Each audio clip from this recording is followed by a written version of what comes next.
Hello, my dear friends. Welcome back to all of you in Vivek Mishra Diamond Tosses. I am Vivek Mishra and welcoming to all of you in my YouTube channel. And I am thanking to all of you for your help. And I am very happy today because we have reached today about 450 subscribers of my channel, and I'm thanking once again to all of you for your support and affection towards me.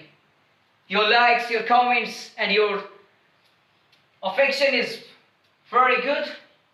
And now I come on my topic, and as we are discussing about synthesis, and I told you about synthesis. Synthesis means the combination of two sentences are called synthesis. And in synthesis, I told you about double parts of speech. And double parts of speech is three types: participle, gerund and infinitive. And I told you about whole participle and gerund. And now I am going to teach everyone about infinitive.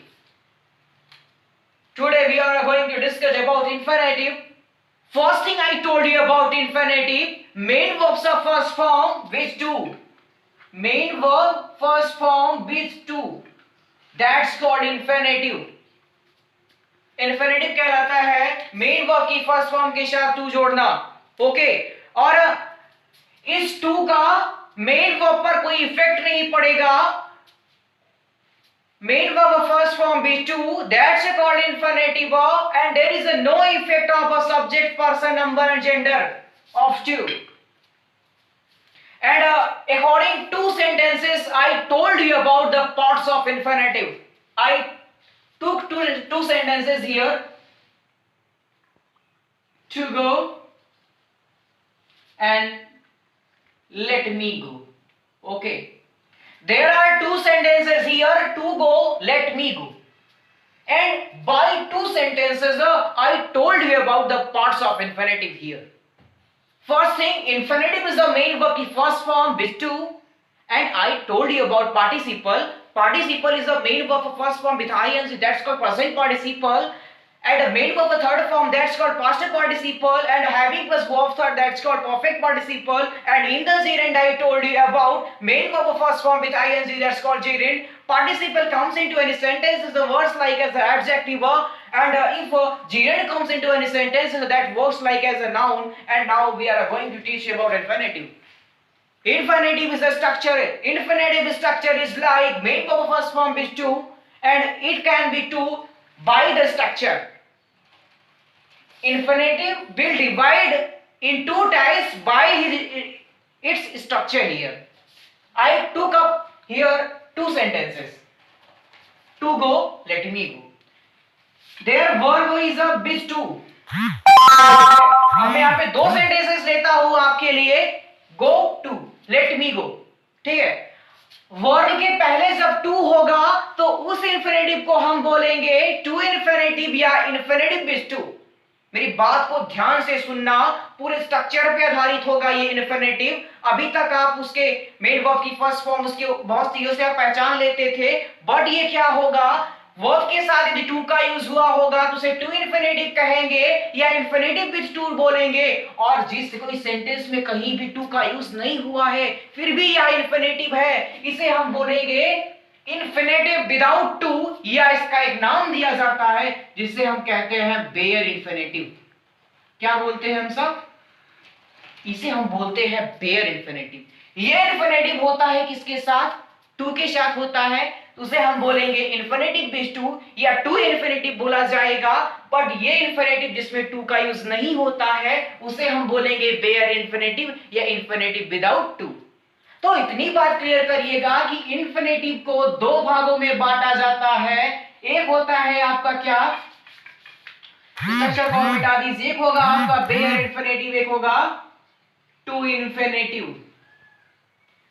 To infinitive क्या है, bear infinitive क्या है?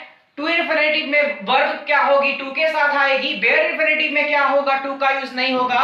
और to infinitive क्या है, bear infinitive क्या है, इसके बारे में हम बाद में जानेंगे। पहले अपना फंडा क्लियर करिएगा कि इन्फिनिटिव क्या है। मेन वर्ब की फर्स्ट फॉर्म होगी जिसमें टू लगा होगा या दो भागों में बढ़ जाएगा, होगा टू इन्फिनिटिव होगा बेयर इन्फिनिटिव। इसे हम एक चीज और बोल सकते हैं, विदाउट, इसे कह सकते हैं विद टू इन्फिनिटिव या और इसे बोलेंगे विदाउट टू इन्फिनिटिव या बेयर इन्फिनिटिव। आइए अब इसके बारे में हम चर्चा करते हैं कि सेंटेंस में आता है तो टू इन्फिनिटिव का यूज कैसे होगा, बेयर इन्फिनिटिव का यूज कैसे होगा, कैसे इसका यूज हम सिंथेसिस में करेंगे। आइए चर्चा करते हैं इसके ऊपर। देखिए अभी तक हमने आपको बताया कि इन्फिनिटिव क्या होता है और अब यहां पर मैं आपको इन्फिनिटिव के यूज के बारे में बताऊंगा। As we told you that infinitive divided into two parts, to infinitive and bare infinitive. To infinitive is that infinitive which structure is a two plus main verb की first form, and bare infinitive is that infinitive in which we does not use of the two. And one thing I told you that if a to is used into any sentences, it does not affect the subjects, number, person and gender. Okay. Now the first rule according for the infinitive is that infinitive with the two used into any sentences as a subject. Infinitive with two used into any sentences as a subject. That is the first rule related to the infinitive with two. So first thing I told you that infinitive is the main verb की first form is to. According to this there is the first rule related to the infinitive and I told you that infinitive with to is used into any sentences as a subject. For example, I want to tell you here that to err means होता है गलती, या इसका पूरा लिख सकते हैं इसको error. To err is human. ये कहावत है, ये गलती ही मनुष्य का स्वभाव है, तो उसे कहेंगे कि टू err is human. यहाँ पर ये क्या है, as a subject यूज हुआ है। टू प्ले कार्ड्स यहाँ पे क्या है, एज अ सब्जेक्ट इन्फिनिटिव का यूज होता है। एंड तो पहला रूल आपका क्या आता है, related to the infinitive, infinitive used into any sentences as a subject. And now I take of a second rule for this. Infinitive is used into any sentences with transitive verb as object. Listen carefully. Infinitive with two used into any sentences as the object and condition is that verb should be transitive. क्या कि verb यदि की sentence की transitive verb होगी तो उसके साथ क्या होता है, इन्फिनिटिव क्या होगा, एक ऑब्जेक्ट के रूप में आएगा। और ट्रांसिटिव वर्ब क्या होती है, इनट्रांसिटिव वर्ब क्या होती है, आपको पता है अच्छे से, स्टार्टिंग में बताया था। these verbs take of the subjects, sorry, these verbs which take of the object, that's called transitive verb, and these verbs which does not take the object, that's called intransitive verb. So here that verb which is the transitive verb by which we can use transitive with two as objects into any sentences. For example, I want to tell you that I like to play. I like to play. तो इन sentence यहाँ पे आप देख सकते हैं कि to play क्या है, to play as a object use हुआ है और ये क्या है, इन्फिनिटिव विद टू है।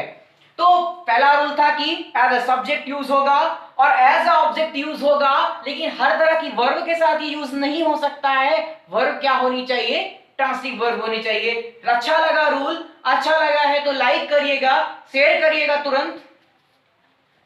चलिए अब आपका आता है रूल कि infinitive use into any sentences as a complement of the verb. Into any sentences we use infinitive as complement of the verb. What I say? Before this I told you infinitive use as the subject of any sentences. After this I told you that infinitive is used as a object of any sentences, but condition is that sentence should have to take the transitive verb. But now I am going to told you that as a complement of the verb. By sentence I told you her desire is to see me again. उसकी इच्छा मुझे देखने की पुनः। तो her desire, उसकी इच्छा किसके बिना नहीं पूरी हो सकती है, उसकी इच्छा का पता कैसे चलेगा?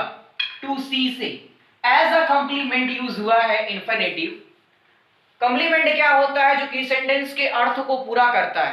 Complement is that which makes the complete sense, जो मतलब सॉरी जो आपके मतलब कि अर्थ को कंप्लीट करता है, which complete the meaning of any sentences. If we say complete a sense, that's called sentence. Her desire is to see. Okay, तो ये क्या है? एज अ कंप्लीमेंट यूज हुआ है। यूज को समझिएगा। जैसे बात कर लेता हूं, to see is to believe. तो इस सेंटेंस में क्या है? ये एज अ क्या है? टू सी, देखना। बिना इसके पूरा नहीं हो सकता था कि ये अर्थ को क्या क्या कंप्लीट किया, तो कंप्लीमेंट के रूप में यहां पे यूज हुआ। आते हैं अपने रूल 4 पे।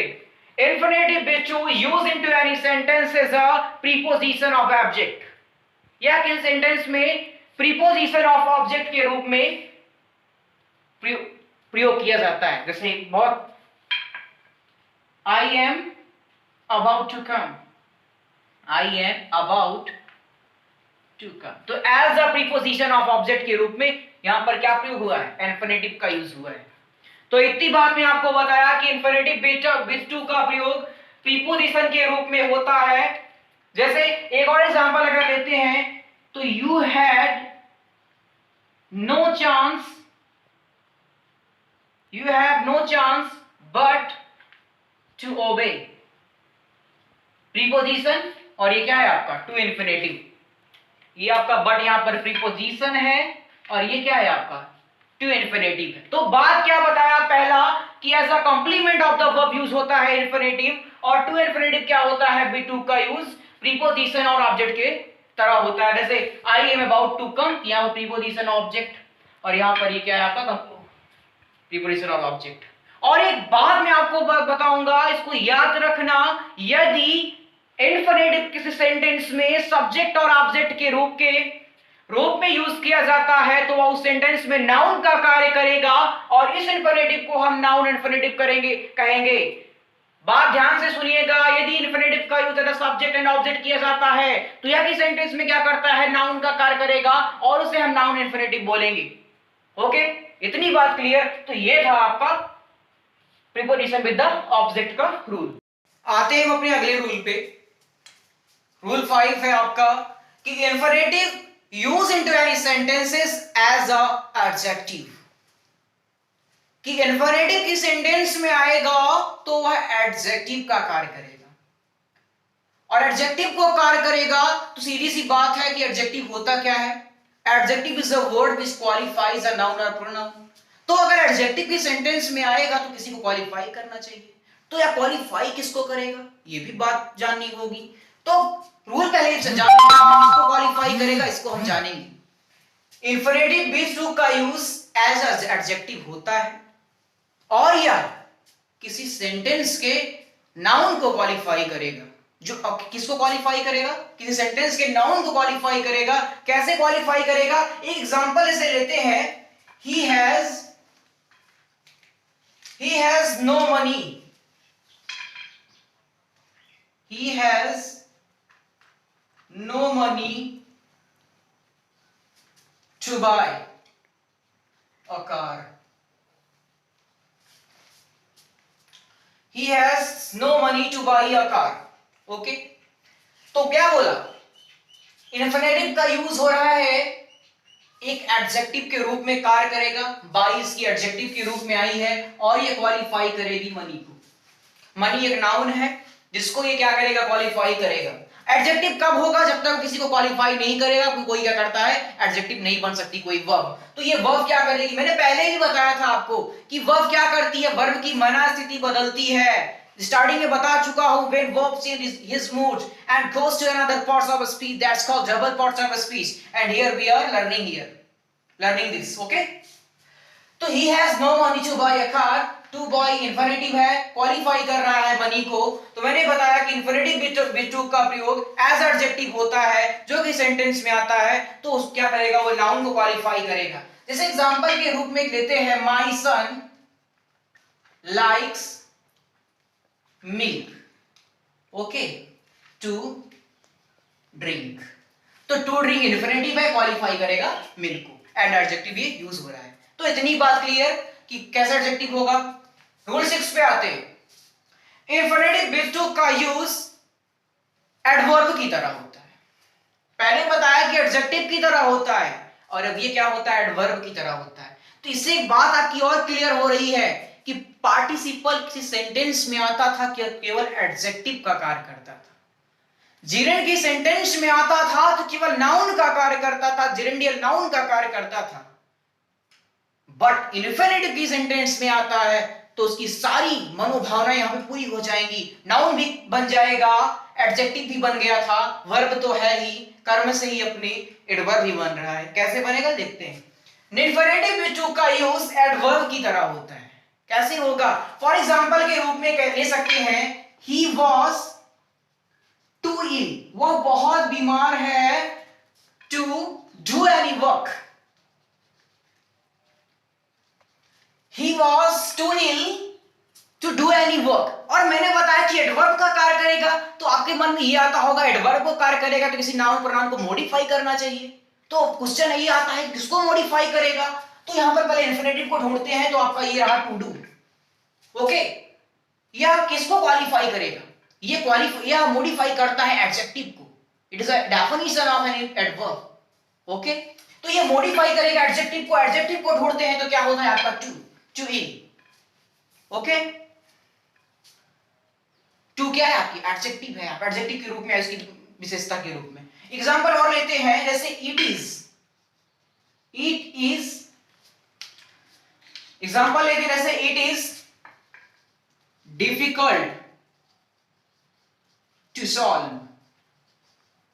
तो टू सॉल्व आपका इन्फिनिटिव मॉडिफाई करेगा एडजेक्टिव को। डिफिकल्ट क्या है, एडजेक्टिव है।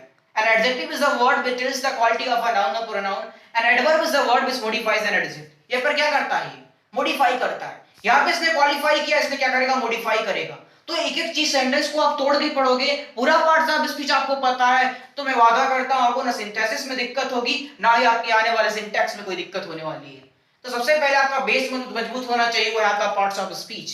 What is the parts of speech, you have well known, okay. Now I am discussing about infinitive with the to use into any sentences as an adverb and it modifies any adjective. So it is examples for you. That's all about rule 6. देखिए आप बात करते हैं rule shape 1 की। infinitive with to का use किसी sentence को qualify करने के लिए किया जाता है। अभी तक मैंने बताया था कि एक सेंटेंस में क्या करता है, एडजेक्टिव को क्वालिफाई करेगा, सॉरी नाउन को क्वालिफाई करेगा, और जो एडवर्ब बनेगा तो ये उसके एडजेक्टिव को मॉडिफाई करेगा। अब यहां पर ये रूल आया है कि यह पूरे पूरे सेंटेंस को क्वालिफाई कर देगा। कैसे करेगा, सेंटेंस लिखता हूं आपके लिए मैं कि to be honest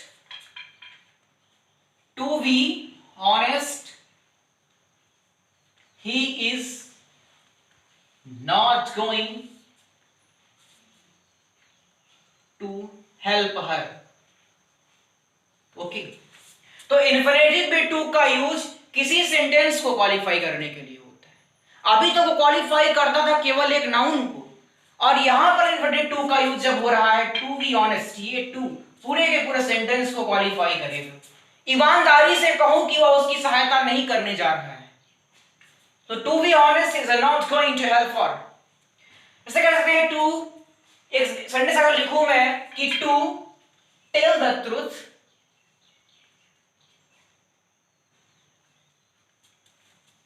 I have forgot my promise. तो ये क्या किया, टू टेल, ये पूरे क्वालिफाई कर रहा है किसको, पूरे सेंटेंस को। तो मैंने क्या बताया, इन्फिनिटिव विद टू का यूज की सेंटेंस है, पूरे सेंटेंस में पूरे को क्वालिफाई करने के लिए हो जाएगा। अगले रूल पे आते हैं, रूल नंबर 8। इन्फिनिटिव टू का प्रयोग किसी सेंटेंस में एडवर्ब के रूप में होता है, और ये क्या करता है, इन्फिनिटिव विद टू का यूज, रूल 8 सुनिएगा ध्यान से, थोड़ा ये अच्छा रूल है कि इन्फिनिटिव विद टू का यूज एज एडवर्ब होता है, और यह वर्ब को क्वालिफाई करेगा। इसके दो मूड यहां पर होंगे, एक सेंटेंस में या किसी का पर्पस बताने के लिए आता है, और एक सेंटेंस में या किसी का केस बताने के लिए बताता है। या किसी का पर्पस मतलब पर्पस के खातिर आता है और किसी में आता है केस की तरह आता है। कैसे आएगा? जैसे he wants to help his classmate. हुआ क्या? He wants to help his classmate, यहां पर उसका पर्पज है कि वह उसकी सहायता करना चाहता है। तो टू हेल्प हिज यहां पर ये क्या किया है? एडवर्ब के रूप में आया है, बट क्या बता रहा है? पर्पस बता रहा है। और कारण बताता हूं तो एग्जांपल देते हैं, ऐसे ही स्टार्टेड टू बीप, उसने रोना प्रारंभ कर दिया। कारण है, क्या कर दिया? उसने रोना प्रारंभ कर दिया। क्यों? To see her dead body. Okay, तो यहां पर ये क्या था? क्वालिफाई कर रहा था। सॉरी, इसमें आता हूं तो ये क्या किया? ये यहां पर पर्पस के लिए आया, यहां पर ये काज के लिए आया। तो इन्फिनिटिव विद टू का प्रयोग किसी सेंटेंस को क्वालिफाई कराने के लिए होता है। इन्फिनिटिव विद टू का यूज एडवर्ब की तरह किसी वर्ब को क्वालिफाई करने के लिए किया जाता है। तो ये थे आपके भैया जी आज सारे इन्फिनिटिव विद टू के रूल। कैसे लगे आपको? आशा करता हूं आपको समझ में आया होगा पूरी तरह से। सारे नोट्स मैंने आपको दे दिए जो भी इन्फिनिटिव विद टू के हैं। आगे हम चर्चा करेंगे बेयर इन्फिनिटिव की, जिसमें टू नहीं होगा पर वह इन्फिनिटिव का कार्य करेगा। वह सिंथेसिस में अपना कैसा रोल प्ले करता है उसके बारे में हम बाद में चर्चा करेंगे। अगर आज की वीडियो आपको अच्छी लगी हो तो लाइक करिएगा और कमेंट करके जरूर बताइएगा कि कैसी लगी आपको वीडियो। शेयर करिए अपने फ्रेंड्स के साथ जिसे इस वीडियो की जरूरत है। For class intermediate, for class 11th and 12th specially मैं इसे बना रहा हूं। आप लोग सिंथेसिस के लिए बहुत इंपॉर्टेंट चीज है इन्फिनिटिव। जब आपको दो सिंपल सेंटेंस को जोड़कर एक करना होगा तो उसके लिए है।